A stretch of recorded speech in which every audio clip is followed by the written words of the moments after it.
Hello and welcome. In today's video I'm going to share with you Ark's 5 strongest creatures, and just before we get into it, make sure to like and subscribe as it really does help the channel. In at number 5 is the Gasbags. Now, considering this thing's face and its general overall cuteness, you may not think this is a strong buff creature that is going to get you through a lot of Ark progress. But actually, in fact, this thing is an absolutely insane tank for doing any kind of PvP activity. And it is also a very good harvester of metal and other resources like that, as it has a very reasonable weight stat. So that is a great PvE use if you did want to use it for PvE as well. And on top of all of that, this thing doesn't even need a saddle for you to ride it. The saddle is only there if you need a second player riding on the same Gasbag with you, which is definitely useful if you are playing with a friend. Also, these things do not technically fly, but they are definitely an aerial creature, and their gas flying controls definitely do take a while to get a hang of. And as you can see here, I am not the best at controlling it, and I definitely did get killed a few times when recording the B-roll for this video. Also, if you did want more gas for longer flights, you just need to level up the oxygen stat. One of the few creatures that you actually want an oxygen mutation if you are thinking of breeding one of these things.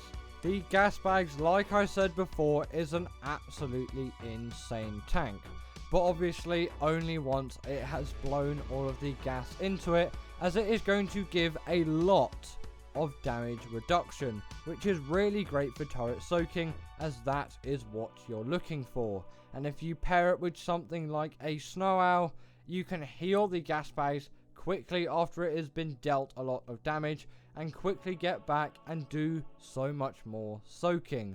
Also, this thing doesn't just spawn on extinction, you can also find it on Fjorda, which really is a huge bonus for the Gasbag.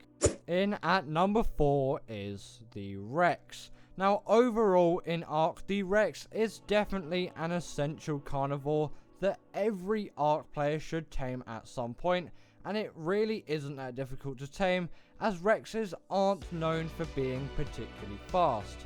They are definitely not at Gallimimus levels or Spino levels of speed. You can easily outrun the Rex on foot as long as you're sprinting, but I would definitely recommend putting a few levels into speed just so you can escape its bite radius, as sometimes it can go wrong. But either way, for any Rex taming endeavor, definitely wear flak as well, as you do need to give yourself that armor, so if the Rex does bite you, it is not going to kill you. Because actually one of the worst times to die in Ark is when you are taming a creature, because usually that creature that you were trying to tame is just going to hog outside your death box, and it is just going to stay there, and you won't be able to get your stuff back, and then it will despawn, which is an absolute nightmare, as taming creatures, especially like something such as the Rex, can be really expensive, and all of that time that you spent making narcotics and tranks could go to waste, so definitely be careful. The Rex is an absolutely insane balanced creature which many players use for bosses, and it is definitely the standard kind of creature for breeding and doing bosses on the 100-day Ark series. Definitely a buff, powerful creature worth to tame. In at number 3 is the Carcharodontosaurus. Now, instead of this thing being a great soaker, this thing is just extremely powerful in its damage that it deals. And it also definitely does have a very great health stat as well. Now, you may think, why isn't the Giga on this list? Or why is the Carcharodontosaurus lower on the list than the Giga? Well, just to tell you, the Giga is not on this list, but it would have been in at number 4 before the Carcharodontosaurus came out. The Carcharodontosaurus is just so much better than the Giga in every way, in my opinion, that I think the Giga just doesn't even deserve to be on this list anymore. The Carcharodontosaurus, once its blood rage is full, deals so much more damage than the Giga, and it doesn't have the rage buff as well, which means this thing effectively has more health, as not all of the Giga's health is usable because of that rage meter, at least not all in one go. Also, compared to the Giga, this thing actually does have a reasonable stamina stat as well. The Giga's stamina is absolutely atrocious, and its drain is so fast, but with the Carcharodontosaurus, the drain really isn't too bad, and unlike the Giga, this thing also has some speed as well.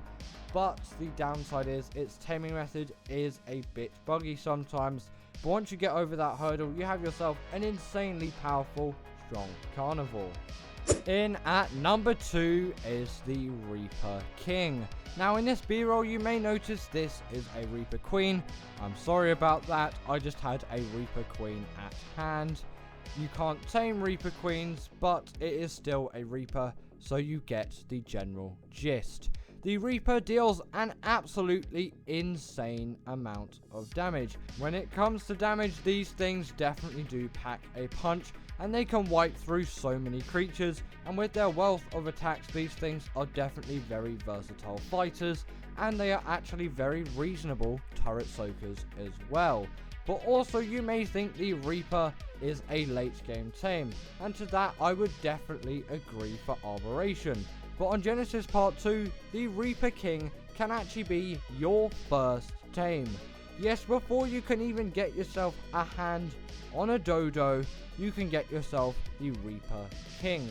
Raasclark has a great tutorial on how to do it, and I will link it in a pinned comment in the description down below if you did want to check it out. Overall, the Reaper Queen is just a really cool, insane creature that really shouldn't be messed with unless you're obviously trying to tame one.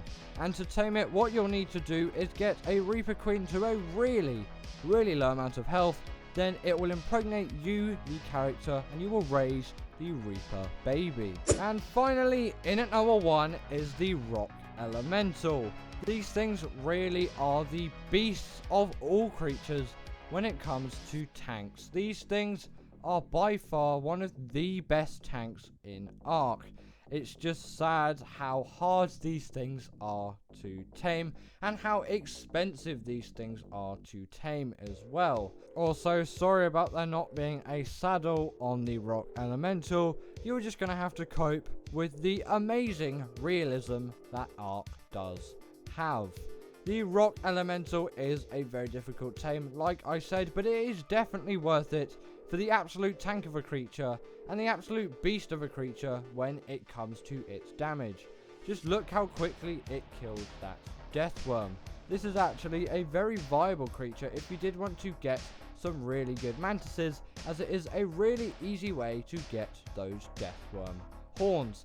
But back to its taming method, this thing you will have to shoot cannons right into its face, and then it will be knocked out, and then from there it's relatively simple. Just feed it any kind of mineral. But if you didn't know already, cannons are really expensive. But anyway, that is the end of today's video. I hope you enjoyed the turtle that is at the end of every video. Leave a comment if you actually like the turtle, and leave a comment if you agree with this list, and I will see you all later. Bye.